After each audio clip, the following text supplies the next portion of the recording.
Okay, folks, welcome back. This is going to be a really brief one because I'm still migrating the files over to the new server. Before we get into it, while your attention is at the highest, I was aiming to get the usernames and passwords sent out tonight by 11 o'clock. It might take me a little bit longer than that, so as you notice, the commentary section of the mentorship still is accepting your username and password. That's because I have not changed any of the links, and midday the old server started working. So what I'm going to do is I'm going to use the new server as a mirror, okay, as a backup. I don't ever want to have to go through this again. So between now and the end of this round of teachings, hopefully we should have an insurance policy, if you will. But the commentaries and the new things I'm going to be adding each day, because I'm going to be moving eventually in June to daily lessons, not just the daily log entries. Those videos will require a rotating username and password. So you should be receiving email updates.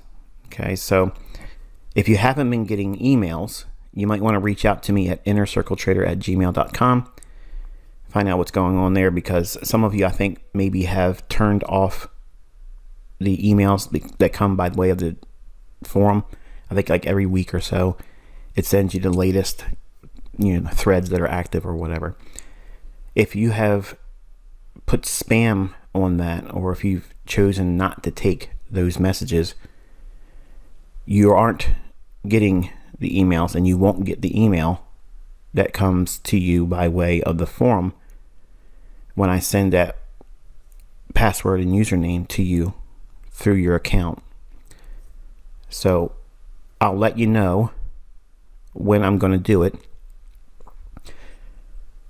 but it might not be tonight. Okay, that's what I'm getting at.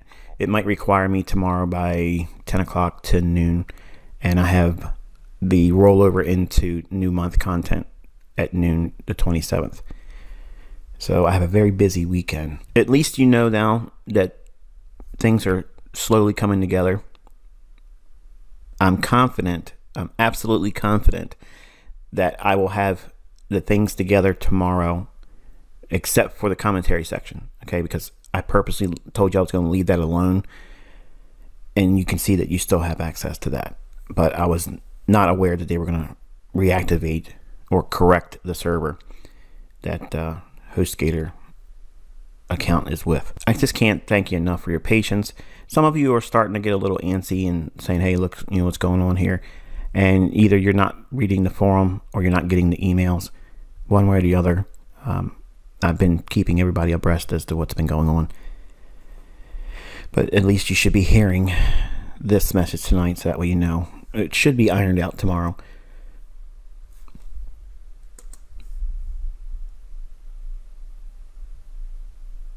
All right, so here we have the dollar index. Buy side liquidity pool resting up here, relative equal highs. That's still intact. Mean threshold of last up close candle, bearish order block. Midnight, New York time. Okay, we have the daily high forming in the New York session. I was teaching you to make room for it to likely to trade into Friday, making a higher high, but forming the high potentially for the week in the New York session. They left equal highs.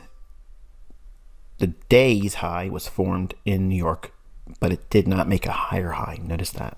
So that's important for you to log that. We had a really strong week, but the high wasn't formed on Friday. It was on Thursday. But this is one of the instances where you leave room for it likely to happen, but if it doesn't happen, it's really no consequence to you. It's one of those attaboys or attagirls for the ego or the pride in your analysis. But you can still use this logic on Friday if you're scalping. The mean threshold of the bearish order block, when it trades up into New York, you can favor the side that maybe Thursday has put in the high, and they'll want to go after this next week. And you can probe the market with optimal trade entry from here, here, and back up in New York. That runs buy sell liquidity and sells off, comes into another optimal trade entry here, then attacks the sell side liquidity there and trading back inside of the mitigation in this 2 up close candle. Why is this mitigation?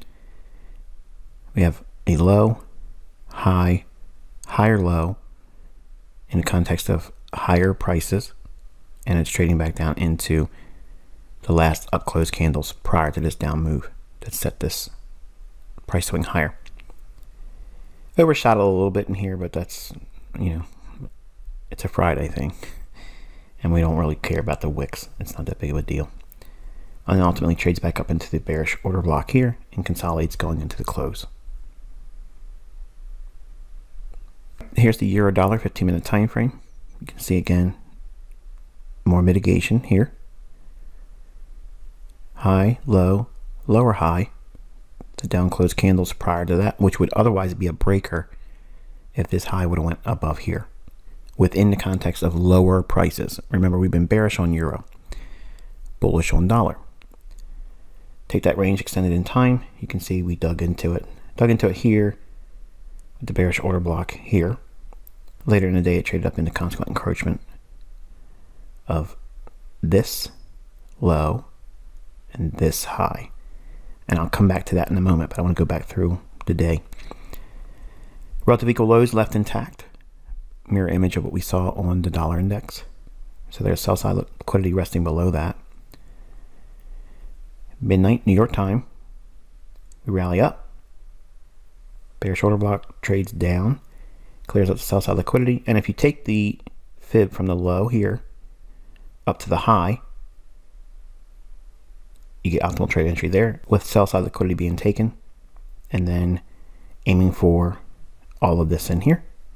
Now, why would you go up into this area? What would be the reason to anticipate that? Well, it's the end of the week. The opposite end of the range is forming, and we're seeing prices go higher in euro and in cable, as you'll see, but dollar is failing to make that higher high on Friday. So if it's going to trade higher and trade back into the weekly range, it's going to attack buy sell liquidity, which is here. But over here, I want you to look at all these candles in here. Now, I taught you recently redelivered rebalance. Now, this is an area where a lot of that's going on. We have the down close candle here. The next candle here, we wick up and then down and come back up. So we delivered and came back off of it, so we created a wick down here. The next candle we opened, trade above and down, so we redelivered this imbalance here, and then we open here, trade back up, and then go down and come right back up again. So there's a lot of back and forth, back and forth, back and forth. And then you have this candle here that redelivers all of this there. So all of these candles here until you get back to this one here to here.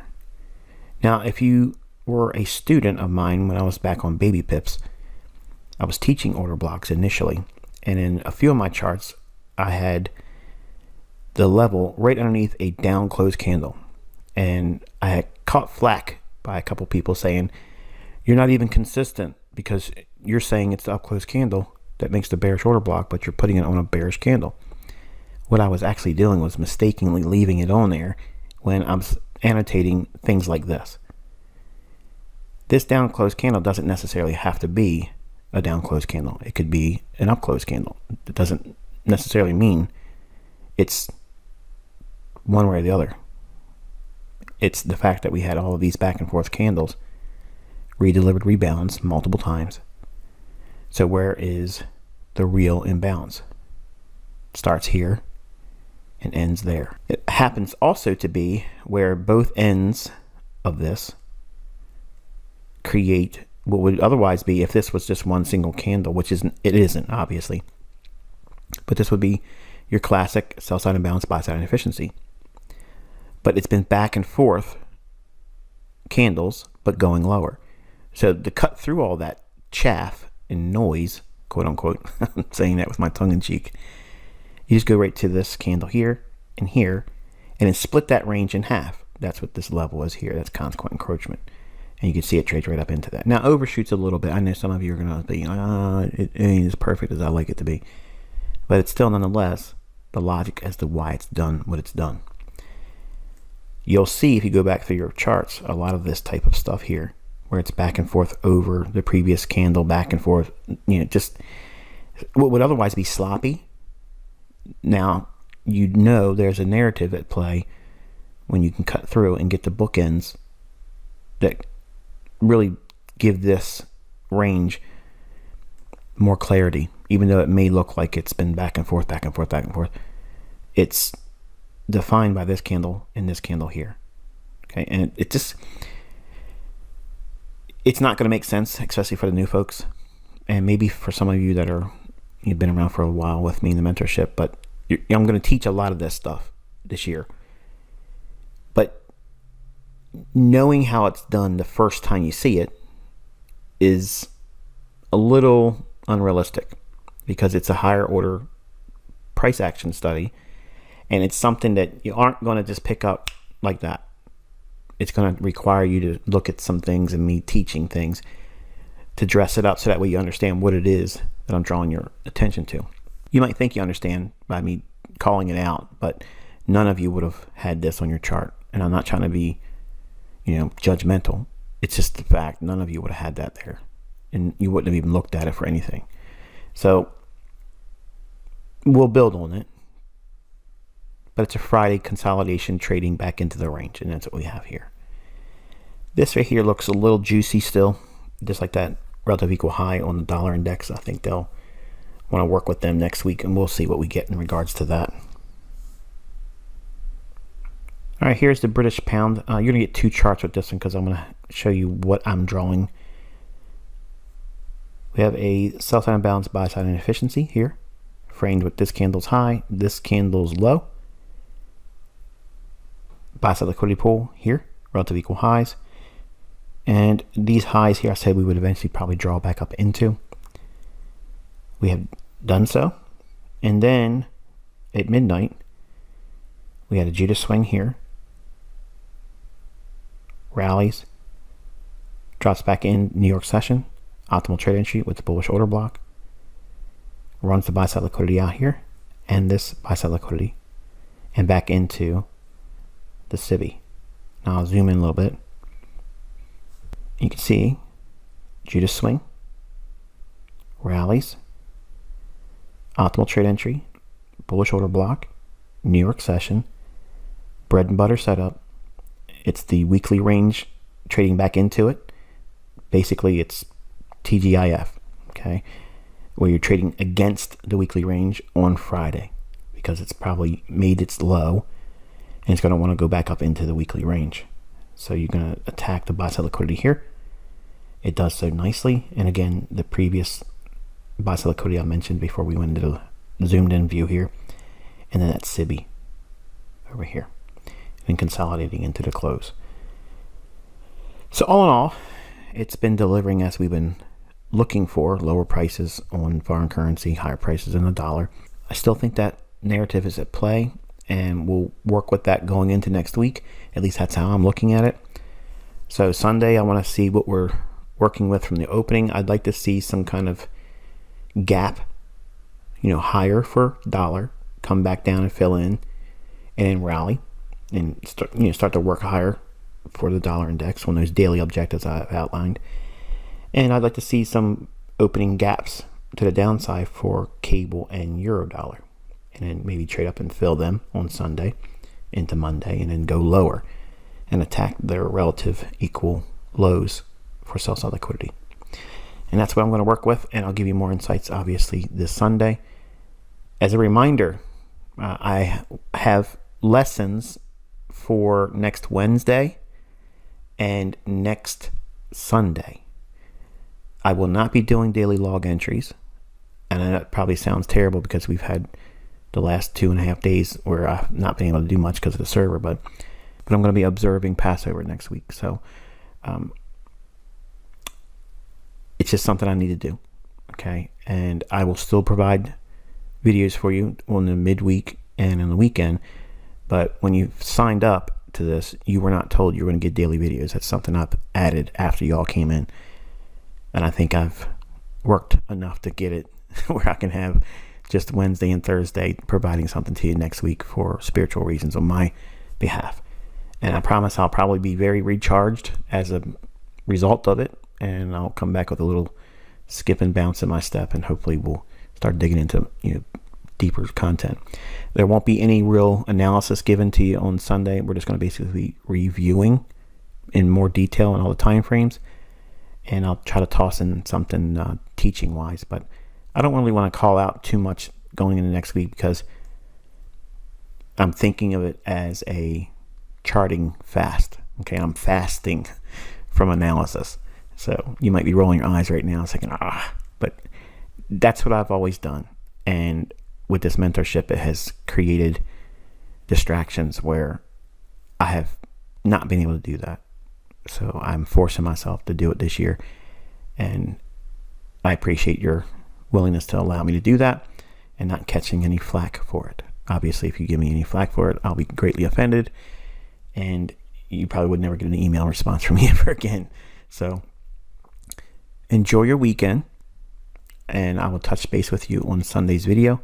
I have a YouTube video I produced for homework assignment for everybody in the public.